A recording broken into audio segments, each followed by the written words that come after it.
Hello students, today we'll talk about John Dryden's essay, An Essay of Dramatic Poesy. ये essay को समझना थोड़ा मुश्किल रहता है स्टूडेंट्स को, तो I thought that I'll make a video, audio visual, that will help you to understand it in a better way. You will definitely find other videos also on YouTube, but as a professor and having experience of 12 years, it will definitely help you in a good way. तो शुरू करते हैं.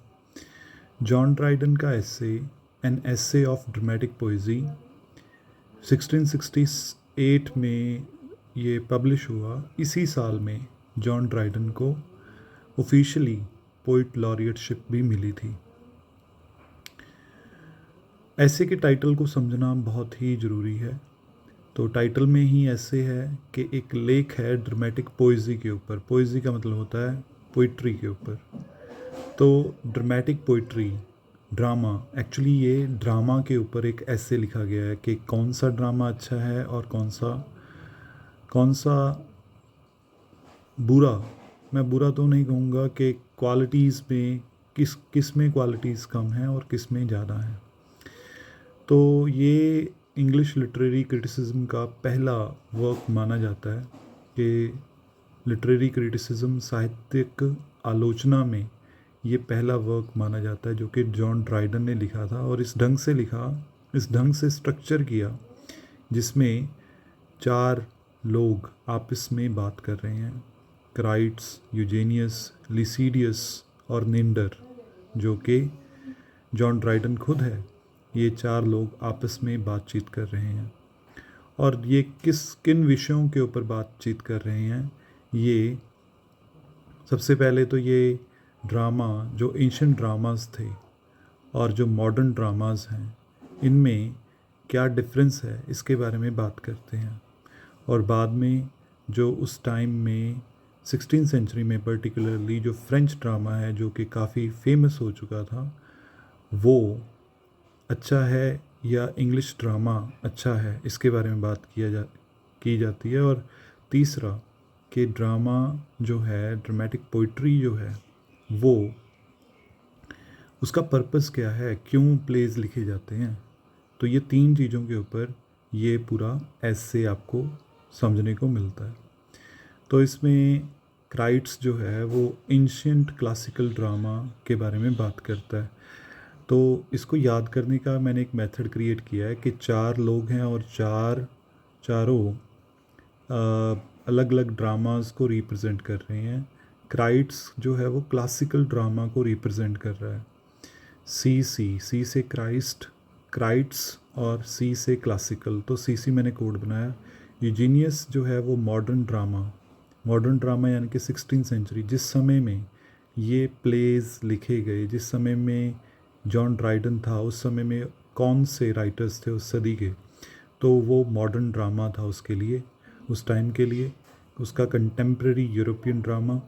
तो यूजीनियस जो है वो modern drama को represent करता है, इसीलिए मैंने कोड बनाया EM. उसके बाद है लिसीडियस जो है वो फ्रेंच ड्रामा को रिप्रेजेंट करता है, उस समय के फ्रेंच ड्रामा को रिप्रेजेंट करता है 16th सेंचुरी के.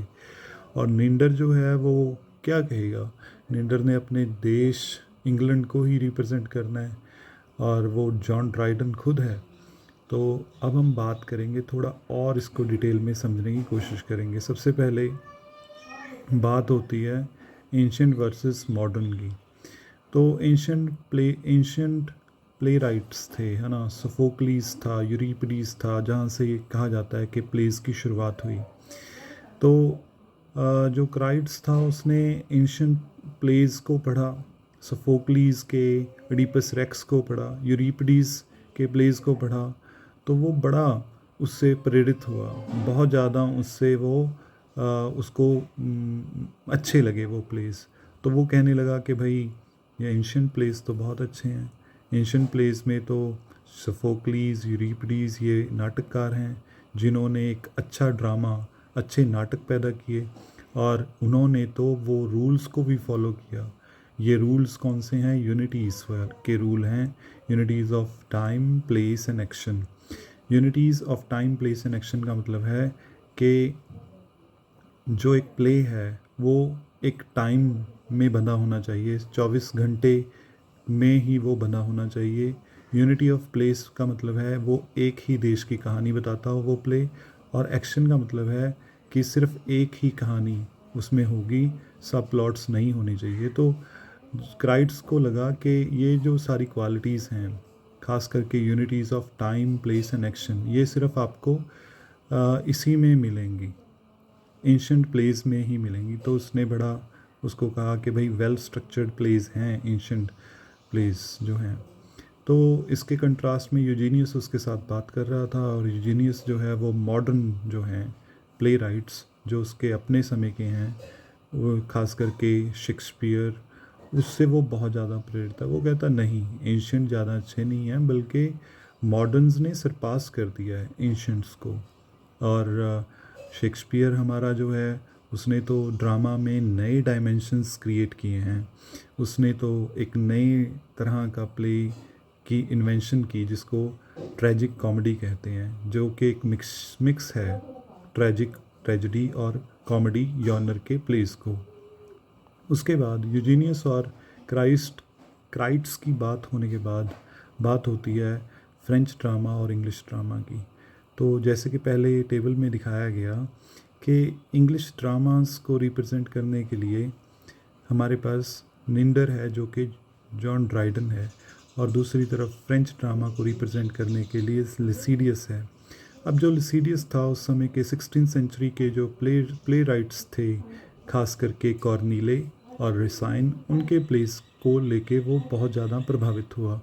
वो कहता है कि भाई जो कॉर्नीले और रिसाइन ने प्लेस लिखे वो तो काफ़ी अच्छे हैं, और इसमें तो ancient classical writers classical unities of time, action and place को एडहेयर करते हैं, उनको फॉलो करते हैं।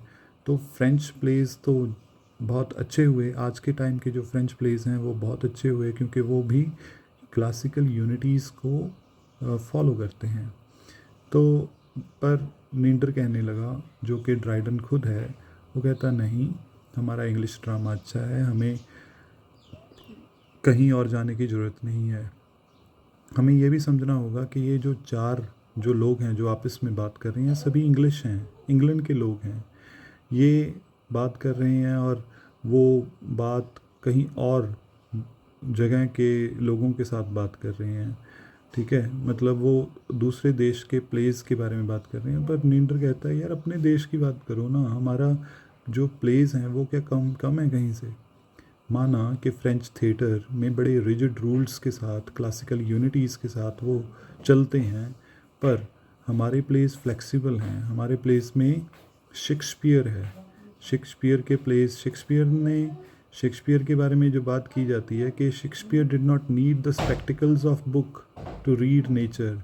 कहता है शेक्सपियर ने ह्यूमन नेचर को रिप्रेजेंट किया है, और ह्यूमन नेचर को स्टेज के ऊपर दिखाया, और ह्यूमन नेचर को दिखाने के लिए कुछ भी किताबें नहीं पढ़ने की ज़रूरत। तो शेक्सपियर ने कोई किताबें नहीं पढ़ी अपने प्लेस को लिखने के लिए, क्योंकि उसको नेचर की नॉलेज थी, ह्यूमन नेचर की नॉलेज थी, जिसको उसने बहुत अच्छे ढंग से स्टेज के ऊपर अपने प्लेस के द्वारा दिखाया।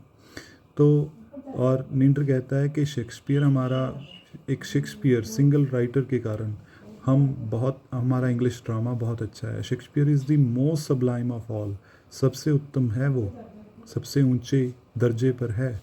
His imagination was so free that it knew no bounds, and his genius could encompass all that is human. कहता शेक्सपियर सबसे ऊपर है, उसकी इमेजिनेशन इतनी फ्री थी कि उसको किसी तरह के बाउंडेशंस की ज़रूरत नहीं थी।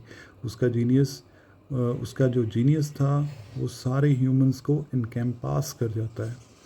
Shakespeare was the man who of all modern and perhaps ancient poets had the largest and most comprehensive soul। Shakespeare की जो सोल है वो मोस्ट कॉम्प्रहेंसिव सोल है, उसको सारी ह्यूमैनिटी का पता है, ह्यूमन नेचर का पता है। और इसके अलावा शेक्सपियर का जो राइवल था बेन जॉनसन, वो भी एक अच्छा राइटर था। उसके लिए जॉन ड्राइडन ने कहा कि इंग्लिश कॉमेडीज, सैटिरिकल कॉमेडीज़ उसने लिखी हैं। तो Ben Jonson was a learned and judicious writer, वो भी एक अच्छा राइटर था, वो भी एक लर्नड पढ़ा लिखा राइटर था।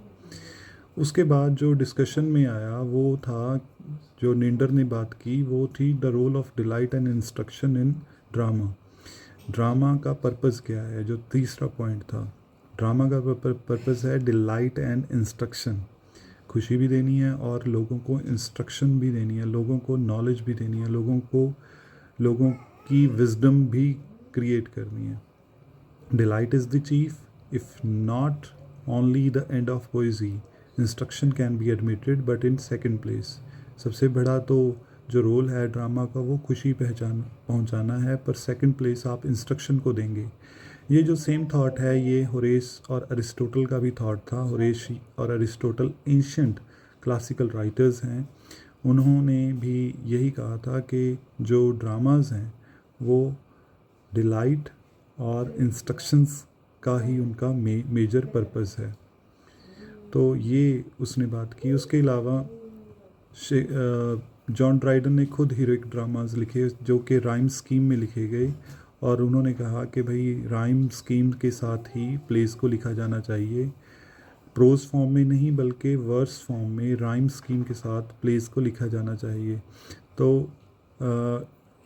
इवन नीडर कहता है कि जॉन ड्राइडन, टॉमस शेडवेल, उसका खुद का play the conquest of Granada rhyme scheme में लिखा हुआ है। तो राइम स्कीम के बारे में असल में क्या था, सर रॉबर्ट हॉवर्ड जो था उसने इस चीज़ को क्रिटिसाइज़ किया था कि प्लेस को राइम स्कीम में लिखा जा रहा है, राइम स्कीम में नहीं लिखना चाहिए। पर जॉन ड्राइडन ने इस चीज़ के लिए इसको डिफेंड किया कि नहीं, राइम स्कीम सही है।